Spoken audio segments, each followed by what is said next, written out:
Sugar का patient suddenly मर क्यों जाता है? असल मेडिकल रीजन। अक्सर आपने ये सुना होगा कि बिल्कुल ठीक था पेशेंट और अचानक से वो मर गया। ना कोई वार्निंग, ना कोई बड़ा अटैक और अचानक डेथ। लेकिन असल में डायबिटीज इतनी डेंजरस क्यों होती है? आज हम जानेंगे कि शुगर के पेशेंट्स को अचानक डेथ क्यों होती है और इसके पीछे मेडिकल रीजंस क्या होते हैं। डायबिटीज आखिर बॉडी में हमारे क्या करती है? डायबिटीज सिर्फ एक शुगर को हाई नहीं करती, ये धीरे धीरे बहुत सारे ऑर्गन्स पर भी अटैक करती है। यानी कि इसमें heart, brain, blood vessels, nerves and kidneys शामिल है। इसलिए डायबिटीज को कहते हैं साइलेंट किलर डिजीज। सबसे बड़ा reason silent heart attack. Diabetic patients में नर्व्स डैमेज होती हैं, जिसकी वजह से चेस्ट पेन को फील नहीं करते लोग। इस वजह से diabetic patients chest pain feel नहीं करते, साइलेंट हार्ट अटैक हो जाता है। पेशेंट को लगता है कि ये सिर्फ गैस है या फिर कुछ स्टमक प्रॉब्लम है और वो इग्नोर करते हैं, और जिसकी वजह से इसके कंसिक्वेंसेस कुछ अच्छे नहीं होते और इसकी वजह से सडन कोलैप्स भी हो जाता है।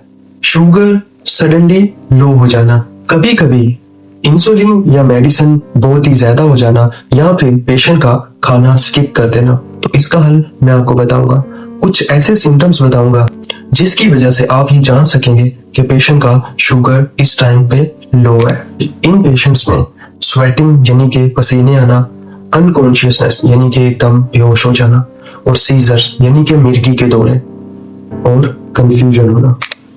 Ischaemic stroke. अब आप सोच रहे होंगे कि इस्कीमिक स्ट्रोक आखिर है क्या और इसका डायबिटीज से क्या ताल्लुक है। डायबिटीज में पेशेंट्स की जो ब्लड वेसल्स हैं वो नैरो हो जाती है, यानी कि सिकुड़ जाती है। इस वजह से जो ब्रेन को जो सप्लाई जाती है वो ब्लॉक हो जाती है। स्ट्रोक कभी कभी इतना सडन होती है कि पेशेंट को हॉस्पिटल तक लेके जाने का टाइम नहीं बचता। DKA diabetic ketoacidosis. आखिर ये क्या है? जब हमारी बॉडी में शुगर बहुत ज्यादा लो हो जाता है तो हमारी जो बॉडी फैट होता है वो टूटना शुरू हो जाता है, यानी कि उधर से फिर कीटोन्स बनना स्टार्ट हो जाते हैं, ब्लड एसिडिक हो जाता है। और इसकी जो कॉमन सिम्टम्स है वो मैं आपको बता देता हूँ कि आखिर DKA में होता क्या है। इसमें वोमिटिंग हो सकते हैं, यानी कि आपको मतली, deep breathing, dehydration and confusion. अगर इसमें भी ट्रीटमेंट डिले हो जाए तो पेशेंट को काफी खतरनाक चीजों का सामना करना पड़ सकता है। डायबिटीज पेशेंट्स में बहुत ज्यादा इम्यूनिटी वीक हो जाती है, निमोनिया, किडनी इन्फेक्शंस और सेप्सिस में भी पेशेंट जा सकता है। ऐसे पेशेंट्स जो कि डायबिटिक होते हैं उनमें इन्फेक्शंस होने के चांसेस बहुत ज्यादा होते हैं क्योंकि उनकी इम्यूनिटी वीक होती है।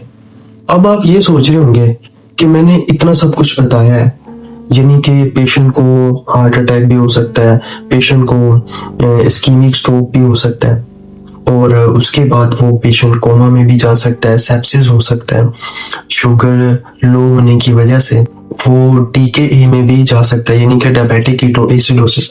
तो फिर इसको किस तरह से हम डील कर सकते हैं, यानी कि इसका हल क्या? अगर आपके घर में कोई डायबिटिक पेशेंट है तो आप उसका ब्लड शुगर लेवल रूटीन से चेक करें, यानी कि आप सुबह और शाम जरूर चेक करें और आप एक चार्ट भी बनाएं जो कि ब्लड शुगर लेवल को डिस्क्राइब करे। ब्लड प्रेशर का भी एक चार्ट बनाया जाए जिसमें सुबह और शाम को जो ब्लड प्रेशर मेजर किया जाए उसको प्रॉपर लिखा जाए। डायबिटिक पेशेंट को बिना वजह के चेस्ट पेन हो, ब्रेथलेसनेस हो, या उसका लेफ्ट आर्म यानी कि बाईं तरफ वाला जो बाजू है वो भारी फील हो, कंधे में पेन हो या वो पेन बैक में भी जाए और जबड़े में पेन हो, तो लाजमी उस पेशेंट को हॉस्पिटल लेकर जाए जहां पे उनकी ECG करवाई जाएगी और ट्रोपोनिन I के नाम से एक टेस्ट होगा जो कि हार्ट मसल्स में प्रेजेंट होता है और 3 से 4 घंटे में ये रिलीज हो जाता है। कब रिलीज होता है? जबकि हार्ट मसल्स में इंजरी होती है और ये तकरीबन 5 से 7 दिन तक ट्रेस्ड ही रहता है। इसलिए अगर हम 5वें दिन या 6ठे दिन भी ट्रोपोनिन चेक कर रहे हैं तो ये हमें पास्ट में हुए हार्ट अटैक को बता सकता है। डायबिटिक पेशेंट्स की मेडिसिन मिस न करें। अगर वो पेशेंट इंसुलिन लगाता है तो उस पेशेंट का खाना बिल्कुल मिस नहीं करना। डायबिटीज से कभी भी पेशेंट्स नहीं मरते, लेकिन डायबिटीज की कॉम्प्लिकेशन से होने वाले मसाइल की वजह से जरूर मरते हैं। अगर आपके घर में भी डायबिटिक पेशेंट है तो ये वीडियो उनको शेयर करें ताकि उनको अवेयरनेस आ सके। अगर आप भी इस तरह की वीडियोस चाहते हैं जो आपके लिए फायदेमंद हो तो मेरे चैनल को सब्सक्राइब कीजिएगा। मैं हूं सलमान और मेरी वीडियोस को देखने के लिए इंतजार जरूर कीजिए।